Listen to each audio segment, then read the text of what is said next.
involved benefit from the clean buses. With that, Mr. Chair, I thank you and yield back.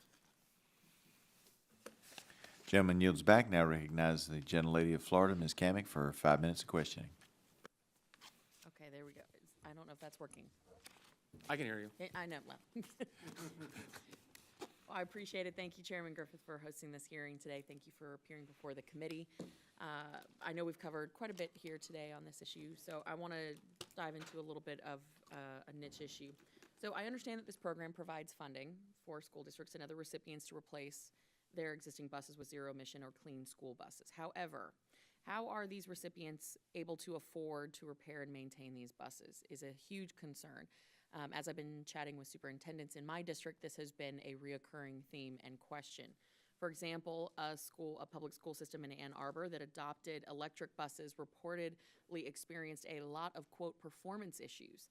Additionally, a California public transit authority that adopted electric buses reportedly saw more than 1/3 of its fleet inoperable on one particular day.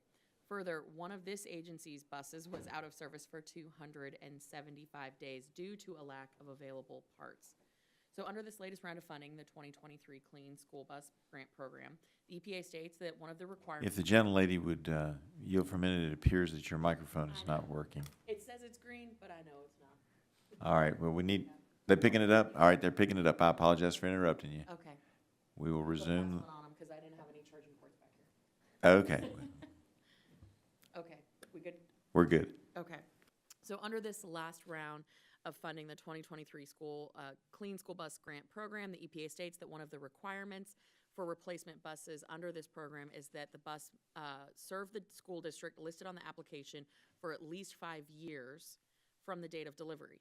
So is your office, one, aware of any concerns that school districts or other recipients may not be able to afford the upkeep of these buses and may not want to, or be able to afford to keep them for 5 years? And let me add a caveat that if you do a quick Google search, there is a number of articles and situations that you can find around the country where the contractors who are servicing these contracts and these fleets, they don't even have enough technicians to service the fleets, which is perpetuating this problem.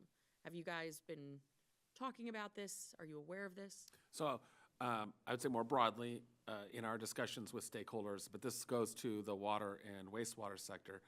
We hear this all the time, that you're going to help us build a new wastewater treatment facility, but then how are we going to maintain it or what have you? With respect to the school buses, I don't think we have yet. It's early in the engagement. We're always open to discussions, and it is something I think that is worth looking at. So how would you propose that the EPA monitor whether the replacement bus fulfilled this requirement and the school district actually used it for 5 years? That's the first part. Second part is, what would happen if the school district or other recipient attempted to resell the bus? And is anyone at the EPA aware of situations like this, and have they taken action?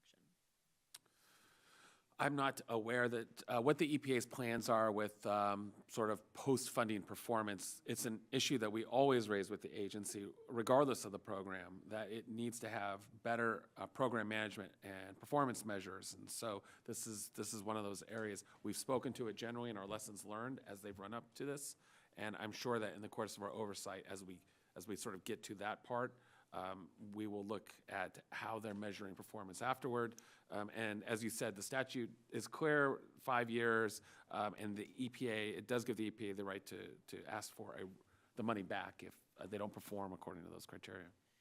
How often have you asked for a post-program lessons learned recap for various programs throughout the agency? So you know, some of these issues, like you're speaking to, we start to get into our fraud fighting function, and there have been times when it's been very challenging working with the EPA on the law enforcement side.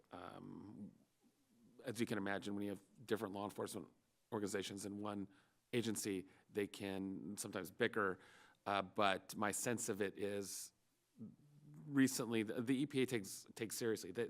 I've been impressed, and I'm not here to vouch for them, and a sincere interest to make sure that the money is going where it should go. That's desire. Hope is not a method, And so we're going to work with them to make sure that it gets where where it should go. Of the There's a lot of work to go into it, though. Well, of all the recommendations that you have made, how many have been adopted? We don't have a lot of, I think right now we have 120 some open or unresolved recommendations with the agency across all of our work. So we do a relatively good job of resolving recommendations. Is there a time in which, like a 90-day, 30-day, 60-day block that they have to accept or reject said recommendation? Yeah, I think is it 60 days? Is it 60 or 90 days under their policies to agree to a corrective action? We want to see corrective actions that meet the intent of our recommendations. So these 100+ are relatively recent then? No, some are quite old. How old? Oh, more than 5 years. Ah, government efficiency at work. Well, we don't always agree, and, we force the agency, but they don't always agree with us. I appreciate that. I am over my time, so with that, I yield back. Thank you, Mr. Chairman. Thank the gentlelady. Gentlelady yields back and now recognize the ranking member of the